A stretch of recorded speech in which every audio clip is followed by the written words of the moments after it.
Hi, John. Nice to meet you. Hey, how are you? Good to meet you. I'm doing great. How about yourself? Are you in Liverpool?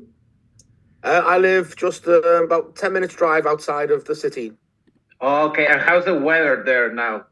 Well, actually, the weather's quite nice. This weekend it will be warmer here than in Portugal.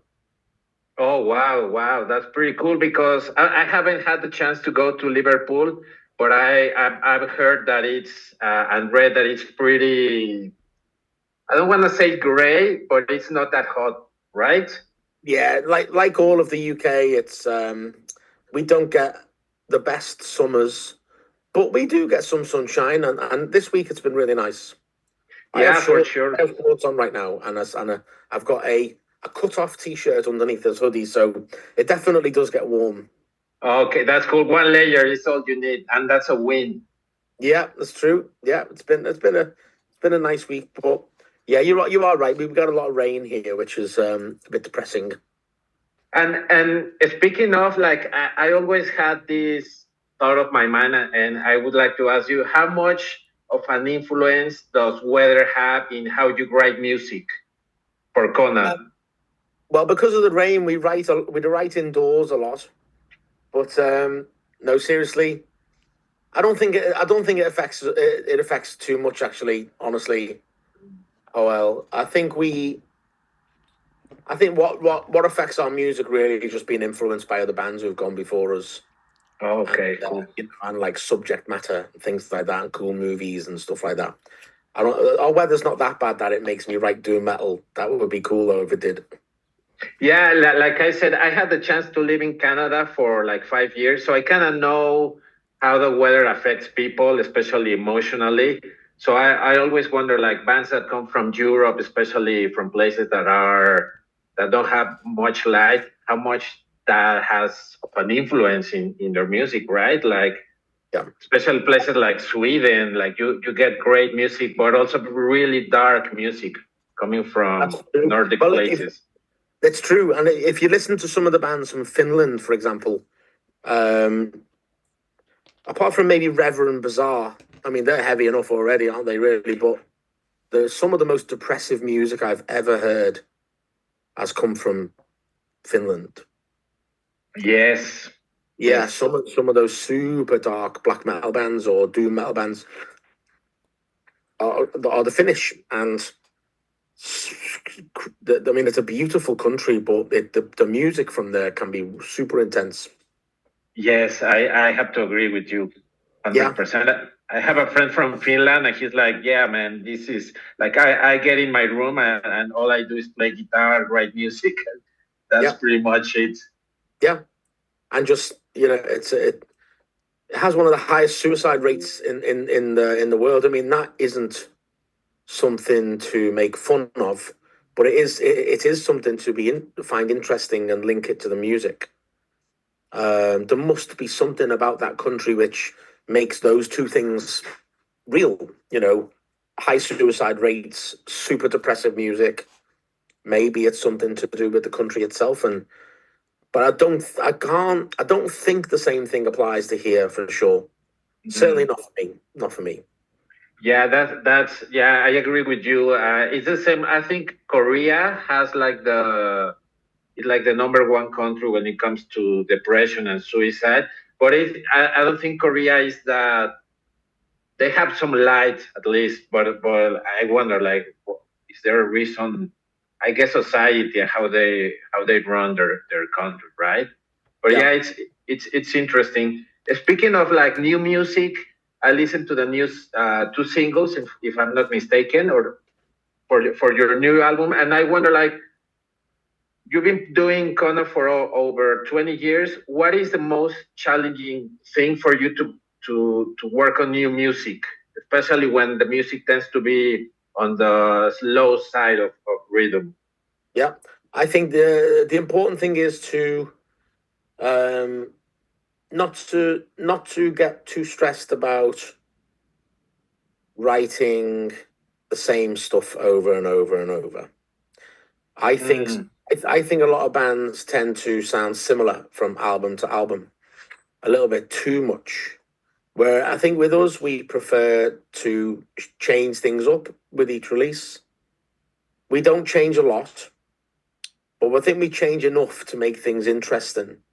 So I think that, like, we've been active now since 2010 was our first ever release.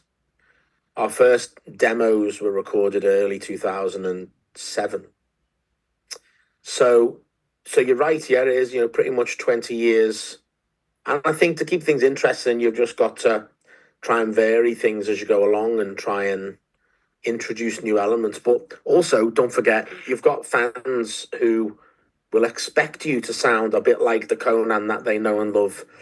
So I think without trying too hard, we've been able to please those fans and keep them happy, but also change enough to make it interesting and maybe attract new fans as well.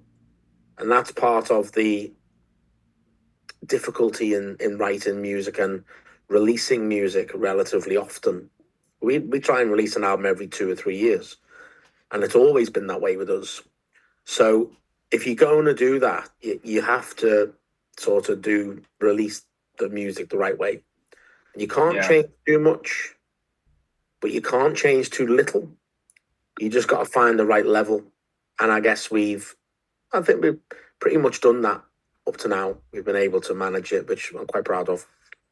Yeah, it's interesting because, especially like I said before, in a genre of music where it tends to be slow, there's no much. I don't want to say there's no much chance to change your sound, but in your case, like, do you?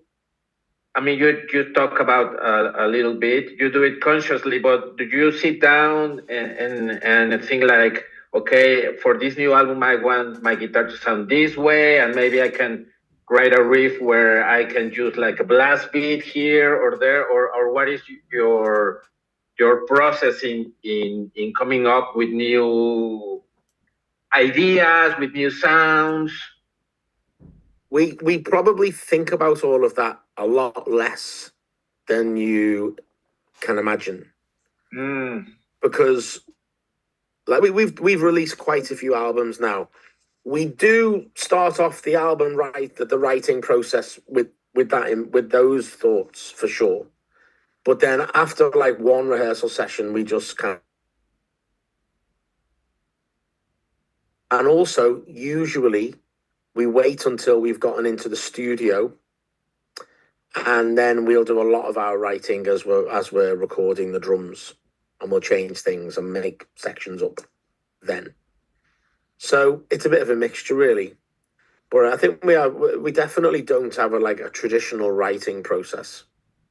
We improvise a lot, but I like that. Okay. It keeps things fresh, and it keeps things interesting, because the last thing I want to do is go to a recording studio and have everything laid out in front of me and just go through the motions whilst we're recording. I like to make things up as I go along, which is what I do in my life in general.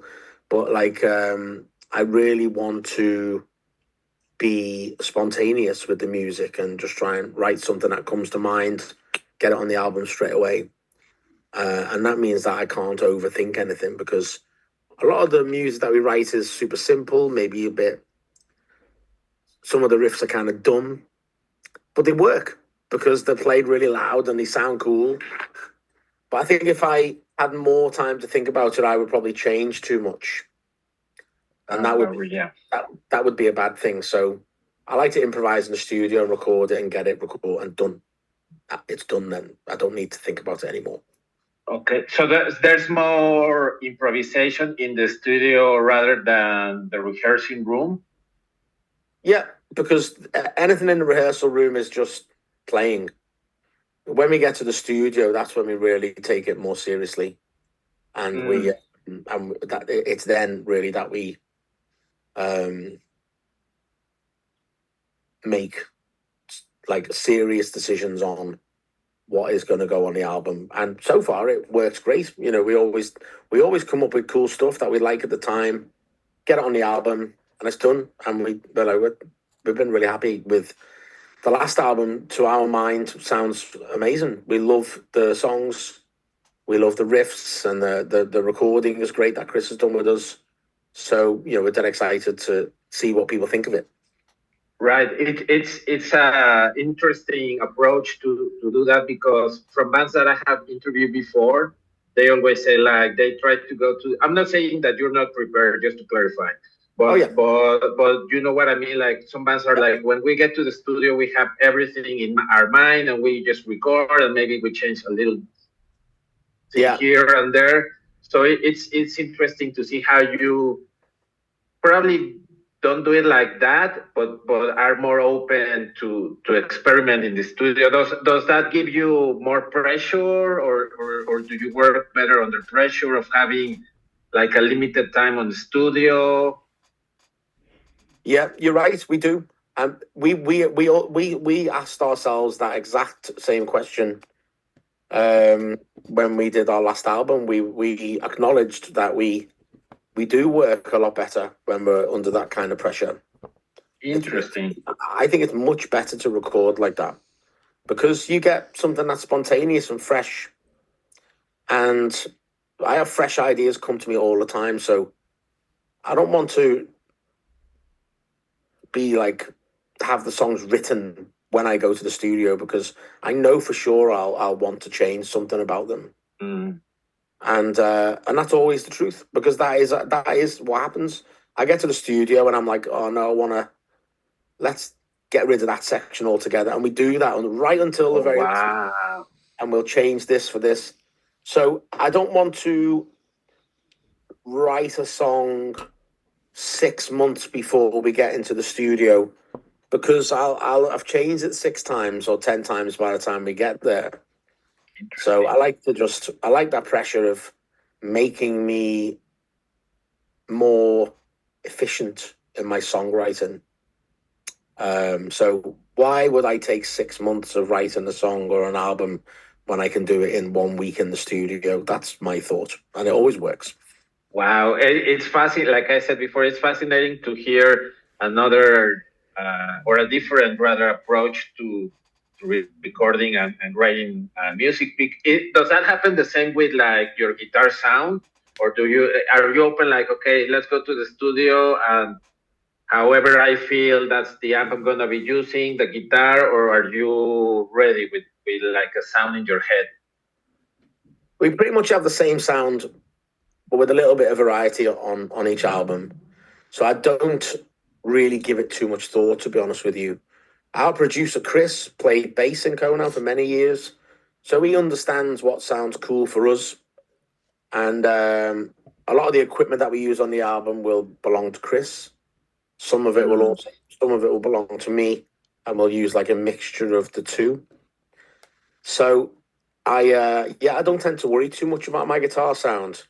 I mean, I know it's gonna be a Les Paul with a Bernickel Warpig in here, and the tone at about 2 or 3, and then really there isn't too much more to think about.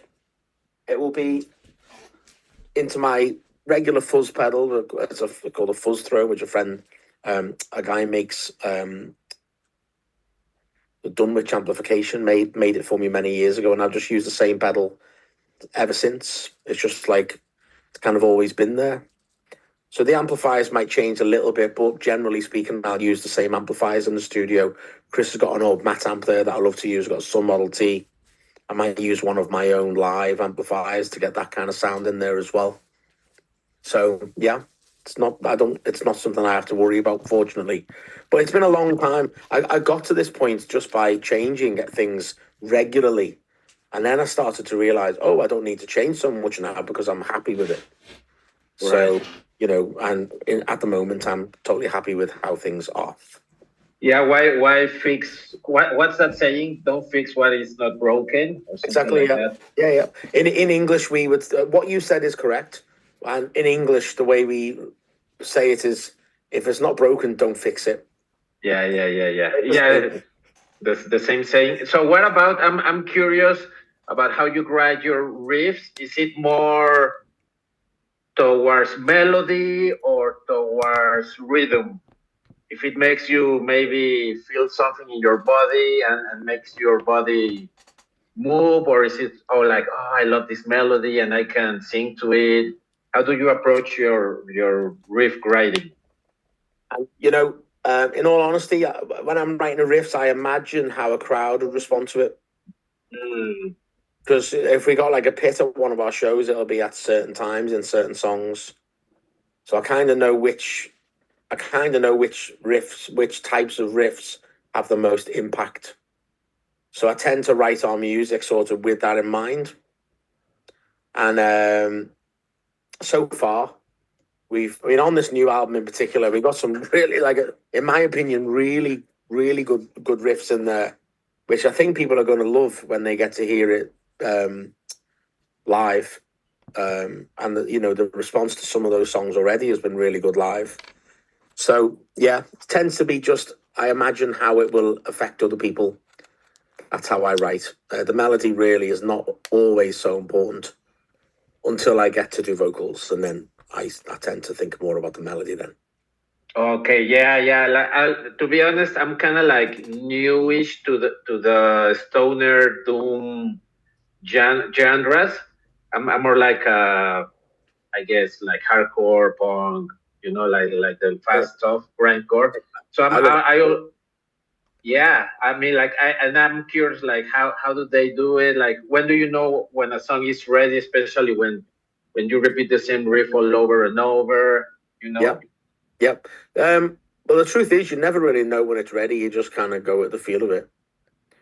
And when we're in the studio, we tend to drag things out quite a lot, because that means you got more music for the label to be happy with, because they'll often want you to write like 45 minutes. So I'm like, okay, well, that's 5 songs if we stretch them out a bit. So I love writing slow, repetitive songs. You can make them sound super cool with a bit of variation in there. And I think so far we've managed to get like a diverse range of songs that we can mix it up a bit, slow and fast. So I think we're in a good, really. Yeah, it's an interesting genre for me to go deep into it, because it takes me out of my comfort zone for sure. Yeah, I do like grindcore. There's a band here from Liverpool called Horse Bastard. Have you ever heard of them? No, Horse Bastard, no, but I listened to it. Hey guys, vocalist, yeah, sorry, you should get. They're all. We have 2 minutes. We have 2 minutes left. Just let you know. Okay, thank you. And John, my last question, I'm not sure if you have been asked this, but if you had the budget, if someone gives you the budget to make a Conan movie, who would you hire to write the script and to direct it and to act? How much is the budget? It doesn't matter. The sky is the limit. Well, I would pay myself and do all of that and do every job myself. I think I would be quite good at it. Really? And then with the money, I would buy a villa in Mexico, and I'll come and hang out with you guys every day. That would be way cool. That would be really cool. Did you like the newest Conan movie with Jason Momoa? Yeah, I think it's better than the originals. Really? Yeah, it's more violent. It's more. The originals are great, but the new one is more violent. So I think it's cool. Yeah, it's more gory. Yeah, I have to agree with that. I will watch it again, because I'm 45, so I grew up with the Schwarzenegger Conan movies. Yeah, same. He's a terrible actor. Well, Terminator. That's a pretty cool movie. I mean, even Commando. Did you watch Commando? I watched Commando. Yeah. Terminator suits him because he's meant to be a robot, and he's very robotic in his acting, so it works. Yeah, well, in Twins, he's kind of fun in Twins. Yeah, sort of. Yeah, but in general terms, he's not the best Hollywood actor, or in general. No, in general terms, he's not funny at all. He's cool. I'm delighted for him. But yeah, the first 2 Conan movies, I think I just simply prefer the Momo version. I think it's a bit more. Hits a bit harder. Yes, for sure, man. Well, John, it's been a pleasure. I enjoy our short conversation. Hopefully, I will be able to say hi during your time in Mexico. It will be great times. Yeah, sounds good. I'll see you then. Thanks, Joel. So, Oh, my pleasure. Have a great day, man. Thanks, brother. Bye-bye. thank you, Bye. Joel.